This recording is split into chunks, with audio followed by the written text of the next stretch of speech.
Biotechnology and its application का आज second last topic है ट्रांसजेनिक एनिमल। ट्रांसजेनिक एनिमल में सबसे पहले इंट्रोडक्शन डिस्कस करेंगे।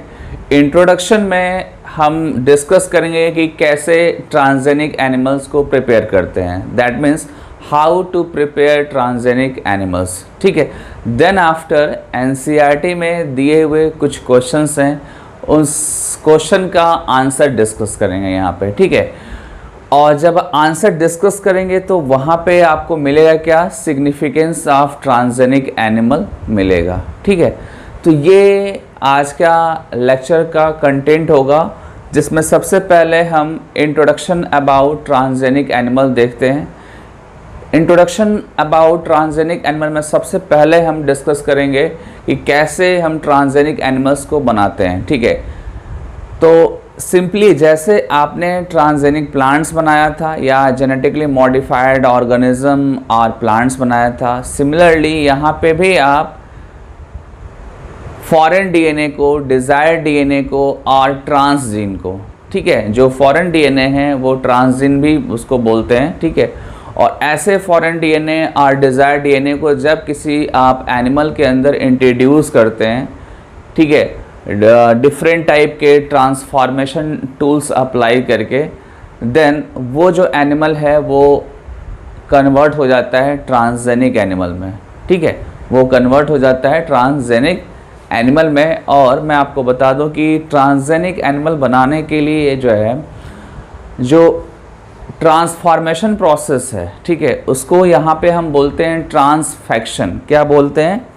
ट्रांसफेक्शन। ये चीज़ ध्यान देना होगा कि ट्रांसफेक्शन जो टर्म है ये ओनली एप्लीकेबल कहाँ पे है, only applicable in transgenic animals. ठीक है, ये चीज़ ध्यान देना होगा कि जब आप एनिमल के अंदर कोई भी ट्रांसजीन या फॉरेन डीएनए आप इंट्रोड्यूस कर रहे हैं, ठीक है, इंट्रोड्यूस करने का जो मेथड नेम है वो क्या है, ट्रांसफेक्शन है। ये ओनली एनिमल के लिए यूज़ करते हैं। ठीक है, ये चीज़ ध्यान देना होगा। और कॉन्सेप्ट यहाँ पे सेम है, कॉन्सेप्ट वही है। आप फॉरेन डीएनए ले रहे थे, डिज़ायर्ड डीएनए ले रहे थे, ठीक है, और ये जो फॉरेन और डिज़ायर्ड डीएनए है इसको आप वेक्टरलेस और विथ वेक्टर मेथड से आप ट्रांसफॉर्म कर रहे थे ऑर्गेनिजम्स में। ठीक है, और देन वो ऑर्गेनिज्म मॉडिफाई हो जा रहा था, और मॉडिफाई हो जा रहा था तो उसको आप क्या बोल रहे थे, जेनेटिकली मॉडिफाइड ऑर्गेनिज्म बोल रहे थे। यहाँ पे भी कॉन्सेप्ट वही है कि यहाँ पे भी आपको फॉरेन डीएनए को इंट्रोड्यूस करना है। ठीक है, और यहाँ पे जब आप ट्रांसफॉर्म कराएंगे तो ट्रांसफॉर्मेशन का जो नेम होगा वो ट्रांसफेक्शन होगा ट्रांसजेनिक एनिमल के केस में। ठीक है, तो ये चीज़ ध्यान देना होगा। देन इसके बाद आते हैं एनसीईआरटी पे दिए हुए क्वेश्चंस पे। एनसीईआरटी में 2 क्वेश्चन दिए हुए हैं। वो क्वेश्चन क्या है, why are these animals being produce, मतलब ये जो ट्रांसजेनिक एनिमल्स हैं हम क्यों बनाते हैं इसको। ठीक है, देन सेकंड क्वेश्चन है, how can man benefit from such modification. ठीक है, मतलब कि अगर हम ट्रांसजेनिक एनिमल बना रहे हैं किसी फॉरेन डीएनए को इंट्रोड्यूस करके, ठीक है, तो क्यों बना रहे हैं और उससे ह्यूमन को क्या बेनिफिट मिलने वाला है। ठीक है, ये 2 क्वेश्चन दिए हुए हैं और इसका आंसर जब आप देखेंगे तो आंसर आपको मिलेगा कि आप जब ट्रांसजेनिक एनिमल्स बनाते हैं तो डिफरेंट तरीके से जो है ह्यूमन को वो बेनिफिट देते हैं। ठीक है, जिसमें फर्स्ट जो पॉइंट है वो ये है, normal physiology and development. Second point है study of disease. Third point है biological products. Then vaccine safety, और लास्ट में है आपका केमिकल सेफ्टी टेस्टिंग। ठीक है, ये डिफरेंट तरीके से, डिफरेंट मैनर में ट्रांसजेनिक एनिमल्स बेनिफिट देंगे ह्यूमंस को। ठीक है, जिसको 1 बाय 1 में डिस्कस करूंगा। ठीक है, जिसमें फर्स्ट है आपका नॉर्मल फिजियोलॉजी एंड डेवलपमेंट। ठीक है, किसी भी एनिमल में फिजियोलॉजी जो है नॉर्मल है, प्रॉपर ग्रोथ हो रही है, तो उसको आप कैसे मेज़र करेंगे, सपोज दैट कोई हार्मोन है, कोई एंजाइम है, वो प्रॉपरली इन्वॉल्व है फिजियोलॉजी, डेवलपमेंट, ग्रोथ में प्रॉपरली इन्वॉल्व है, बट उसको हम कैसे, उसकी स्टडी कैसे करेंगे, ये इसको हम देखने की कोशिश करते हैं यहाँ पे। ठीक है, आप यहाँ पे फ्लो चार्ट देखेंगे, यहाँ पे मैंने 2 फ्लो चार्ट बना रखा है।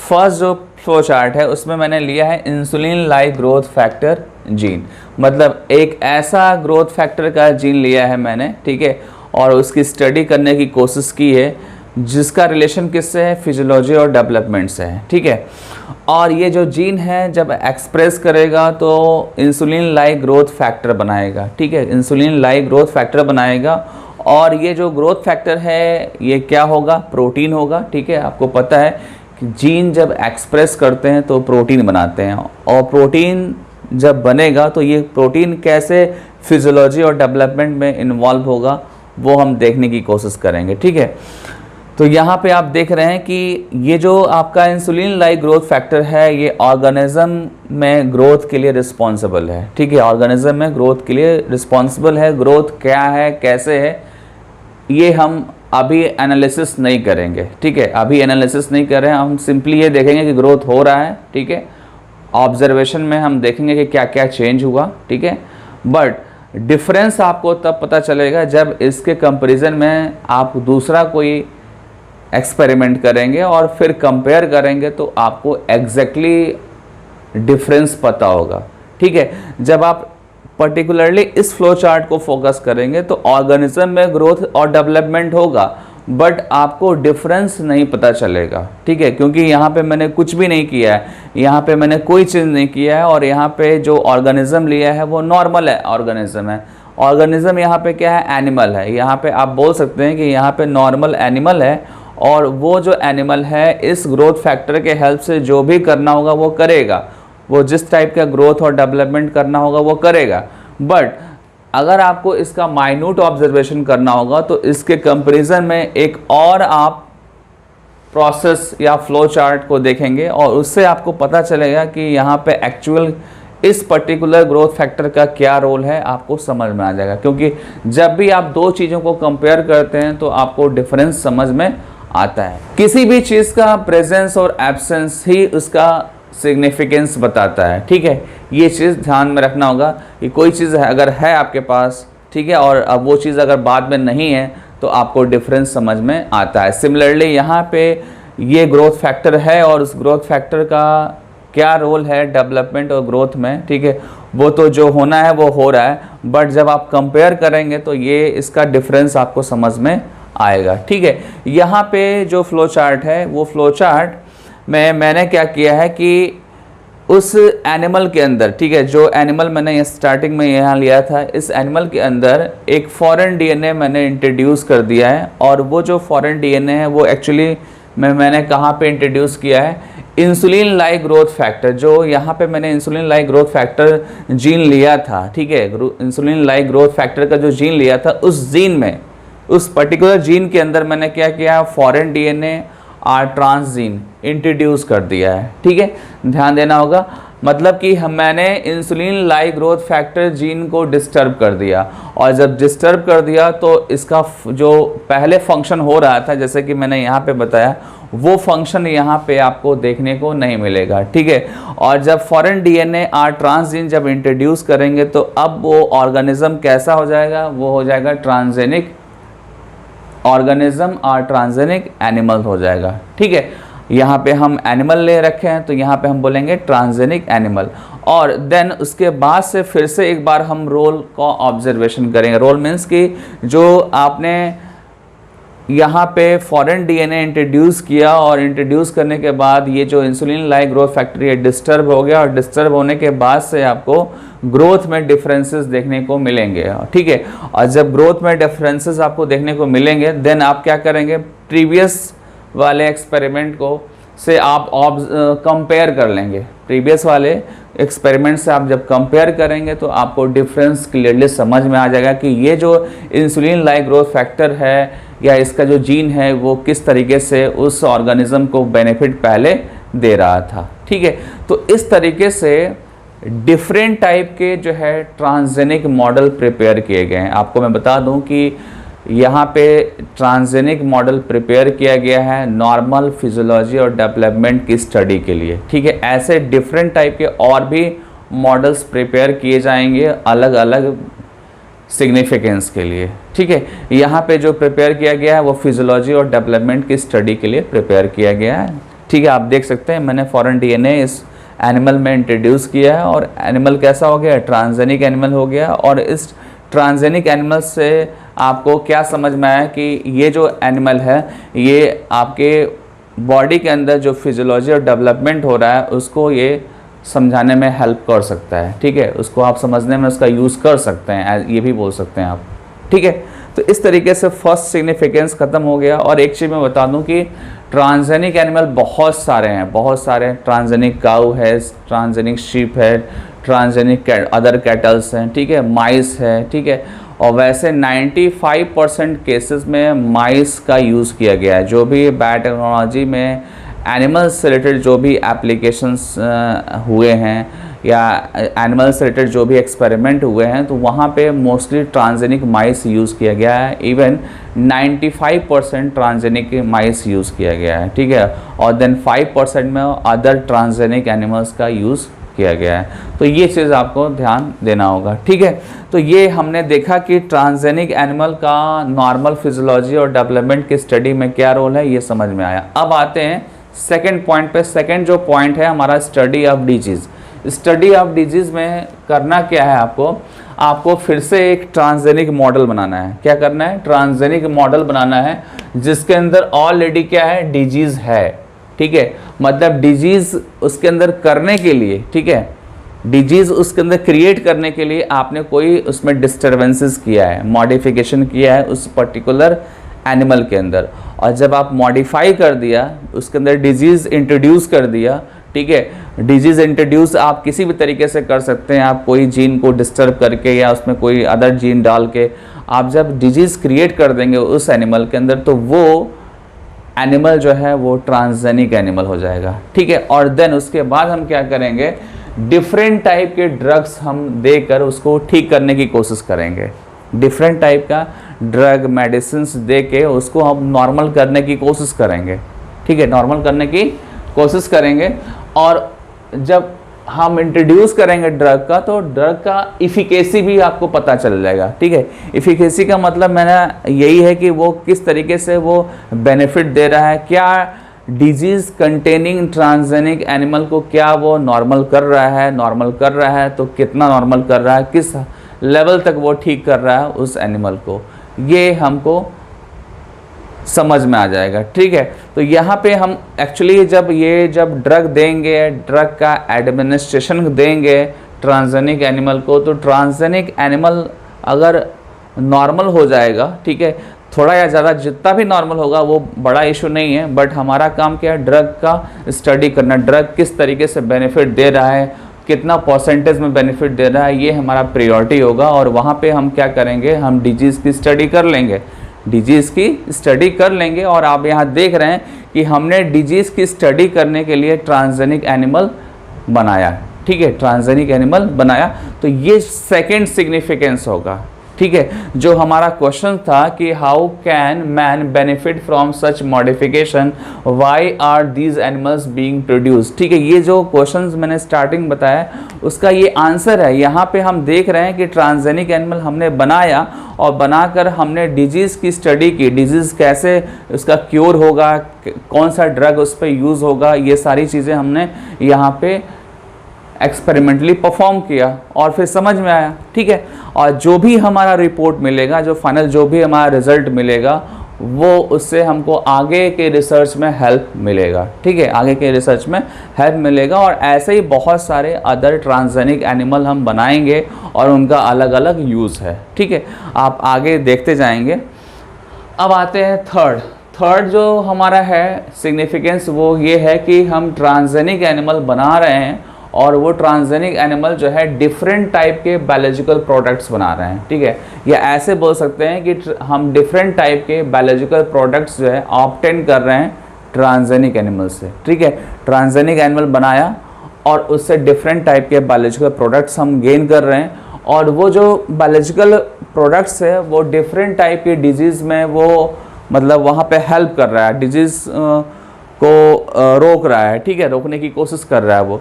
तो एनसीईआरटी के अकॉर्डिंग वो कौन कौन से डिजीज़ है उसको एक बार लर्न करना होगा। जैसे एनसीईआरटी ने मेंशन किया है एम्फीसीमा, फेनाइलकीटोनुरिया, सिस्टिक फाइब्रोसिस, ये कुछ डिजीज़ है और ये डिजीज़ जो है पर्टिकुलर बायोलॉजिकल प्रोडक्ट से ये ठीक हो रहे हैं। ठीक है, पर्टिकुलर बायोलॉजिकल प्रोडक्ट से ये ठीक हो रहे हैं। और फॉर एग्जांपल जो है डिटेल जो दिया है वो दिया है एम्फीसीमा के बारे में। ठीक है, एम्फीसीमा एक रिस्पायरेटरी डिसऑर्डर, एम्फीसीमा एक रिस्पायरेटरी डिजीज़ है और ये जो डिजीज़ है इसको आप अल्फ़ा 1 एंटीट्रिप्सिन से ठीक कर सकते हैं। अल्फ़ा 1 एंटीट्रिप्सिन से ठीक कर सकते हैं। और ये जो अल्फ़ा 1 एंटीट्रिप्सिन जो बायोलॉजिकल प्रोडक्ट्स है ये आप कैसे ऑब्टेन करेंगे, ये ऑब्टेन करेंगे आप ट्रांसजेनिक एनिमल के थ्रू। ठीक है, तो ऐसे डिफरेंट टाइप के बायोलॉजिकल प्रोडक्ट्स आप बना सकते हैं ट्रांसजेनिक एनिमल से। और वो जो प्रोडक्ट होगा वो पर्टिकुलर टाइप का प्रोडक्ट होगा और जब पर्टिकुलर टाइप का प्रोडक्ट होगा तो वो पर्टिकुलर डिजीज़ में, वो डिजीज़ से ओवरकम होने में हेल्प करेगा। ठीक है, तो ये चीज़ ध्यान देना होगा। बायोलॉजिकल प्रोडक्ट्स में एक और एग्जांपल है और वो एग्जांपल रिलेटेड है काऊ से। ठीक है, एक्चुअली यहाँ पे फर्स्ट ट्रांसजेनिक काऊ 1997 में बनाया गया जिसका नेम था रोजी। और वो ट्रांसजेनिक इसलिए था क्योंकि उसके अंदर एक स्पेशल टाइप का जीन इंट्रोड्यूस किया गया था और वो जीन जो है ह्यूमन का था। ठीक है, ह्यूमन में फीमेल का एक जीन था, उस जीन को जो है इस रोज़ी काऊ के अंदर इंट्रोड्यूस किया गया। इंट्रोड्यूस करने के बाद ये जो है फर्स्ट जो है ट्रांसजेनिक काऊ डेवलप हुआ और वो जो जीन था एक पर्टिकुलर टाइप का प्रोडक्ट बना रहा था जिसको हम बोल रहे हैं क्या, alpha lactalbumin. Alpha lactalbumin actually क्या है कि फीमेल ह्यूमन में ठीक है अल्फ़ा लैक्ट एल्बुमिन का जीन होगा। वो जीन हम निकालेंगे और इस काऊ के अंदर इंट्रोड्यूस करेंगे। ठीक है, जब इंट्रोड्यूस करेंगे तो अब जो इस काऊ से मिल्क प्रोड्यूस होगा वो थोड़ा इम्प्रूव हो जाएगा और ह्यूमन बेबी के लिए जो है वो हेल्पफुल होगा क्योंकि उसके अंदर ह्यूमन का एक पर्टिकुलर प्रोडक्ट आ गया जो है कि एक्चुअली में अल्फ़ा लैक्ट एल्बुमिन। ये है प्रोटीन और प्रोटीन फॉर्म होता है, एक्सप्रेस होता है जीन से। ठीक है, डीएनए से, और वो जीन और डीएनए इस काऊ में इंट्रोड्यूस किया गया और जब इंट्रोड्यूस किया गया तो इस काऊ के अंदर उसका एक्सप्रेशन हुआ। एक्सप्रेशन होने के बाद जब काऊ जब मिल्क प्रोड्यूस किया, ठीक है, तो उस मिल्क के अंदर वो पर्टिकुलर ह्यूमन वाला प्रोटीन था। ठीक है, ये जो आपका अल्फ़ा लैक्ट एल्बुमिन प्रोटीन है वो 2.4 ग्राम पर लीटर के रेशियो में प्रेजेंट है उस मिल्क में और ये बेनिफिशियल है ह्यूमन बेबीज़ के लिए क्योंकि ह्यूमन बेबीज़ के लिए अगर ह्यूमन का ही मिल्क मिले या ह्यूमन जैसा मिले, ठीक है, तो ज़्यादा बेनिफिशियल होगा। ठीक है, तो ये आपका थर्ड पॉइंट यहाँ पे डिस्कस हो गया। अब आते हैं फोर्थ पॉइंट आपका क्या है, वैक्सीन सेफ्टी। वैक्सीन सेफ्टी में सिंपली आपको पहले तो समझना होगा कि वैक्सीन क्या होते हैं। वैक्सीन एक्चुअली में वायरस, बैक्टीरिया, फंगस या आप बोल सकते हैं कि वायरस के साथ साथ माइक्रो ऑर्गेनिजम्स के इनएक्टिव पार्ट होते हैं, एटेन्यूएटेड, इनएक्टिव या हीट किल्ड। ठीक है, मतलब कि वायरस और माइक्रो ऑर्गेनिज्म का जो लिविंग प्रॉपर्टी है वो लॉस करने के बाद उसके अंदर जो एंटीजेनिक प्रॉपर्टी है या आप बोल सकते हैं इम्यूनोजेनिक मीन्स यहाँ पे है जो पार्टिकल्स इम्यून सिस्टम को एक्टिवेट करे और इम्यून सिस्टम की एबिलिटी को वो इम्प्रूव करे। ठीक है, वो पर्टिकुलर मटेरियल क्या होता है, वैक्सीन होता है। ठीक है, क्या होता है, वो वैक्सीन होता है और इस वैक्सीन का डिटेल डिस्कशन हम करेंगे human health and disease chapter में। सिंपली आपको यहाँ पे ये समझना है कि कोई भी माइक्रो ऑर्गेनिज्म या वायरसेस, इनको हम इनएक्टिव करते हैं। ठीक है, इनको हीट किल्ड करते हैं, इनको एटेन्यूएटेड करते हैं और जब ये हीट किल्ड या इनएक्टिव हो जाते हैं तो इसी से हम वैक्सीन प्रिपेयर करते हैं और ये जो वैक्सीन एडमिनिस्ट्रेट होता है ह्यूमन बॉडी में, तो ह्यूमन का जो इम्यून सिस्टम होता है वो इम्प्रूव होता है, उसकी क्वालिटी इंक्रीज़ होती है, ठीक है। बट जब हम न्यू वैक्सीन डेवलप करते हैं तो उस न्यू वैक्सीन को हम एक्चुअली में कहाँ पे उसकी टेस्टिंग करेंगे, ये एक बड़ा इशू होता है, क्योंकि वॉलंटियर्स जो है इजीली नहीं मिलते हैं। हम जब भी कोई वैक्सीन या मेडिसिन बनाते हैं तो उसकी टेस्टिंग के लिए हमको प्रॉपर जो है हमको वॉलंटियर्स नहीं मिलते हैं। उस कंडीशन में हम यूज़ करते हैं transgenic animal. Transgenic animal just एक मॉडल की तरह वर्क करता है, और उसमें आप वैक्सीन इंट्रोड्यूस करके या वैक्सीन का एडमिनिस्ट्रेशन देकर ओरली या इंजेक्शन के फॉर्म में, वो डिपेंड करेगा कि कौन सा वैक्सीन है, उस वैक्सीन के अकॉर्डिंग आप उसको एडमिनिस्ट्रेट करेंगे और देन उस ट्रांसजेनिक एनिमल में उसकी स्टडी करेंगे कि क्या इस पर इफेक्ट पड़ा, ठीक है, क्या चेंजेस आए, और देन हम फाइनली उसको वेरीफाई करेंगे कि वो वैक्सीन जो है वो अच्छा है या नहीं है। नेक्स्ट और लास्ट जो टॉपिक आपका है वो है केमिकल सेफ्टी टेस्टिंग, ठीक है। ये ट्रांसजेनिक एनिमल का लास्ट टॉपिक होगा, और इसमें मैं आपको बताऊंगा कि यहाँ पर भी क्या बनाते हैं, हम ट्रांसजेनिक एनिमल्स बनाते हैं, और ट्रांसजेनिक एनिमल ऐसा बनाते हैं जो केमिकल सेंसिटिव हो, ठीक है।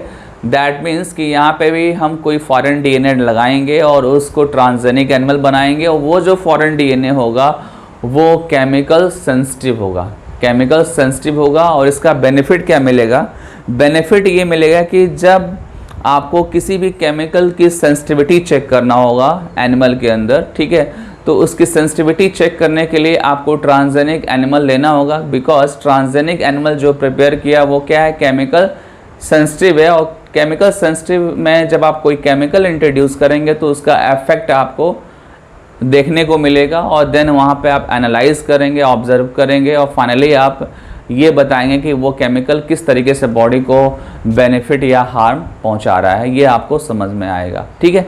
तो इस तरीके से ये टॉपिक आपका फिनिश हो गया, मतलब कि ट्रांसजेनिक एनिमल टॉपिक आपका फिनिश हो गया। अब इसके बाद हम डिस्कस करेंगे एथिकल इशू ऑफ बायोटेक्नोलॉजी, ठीक है।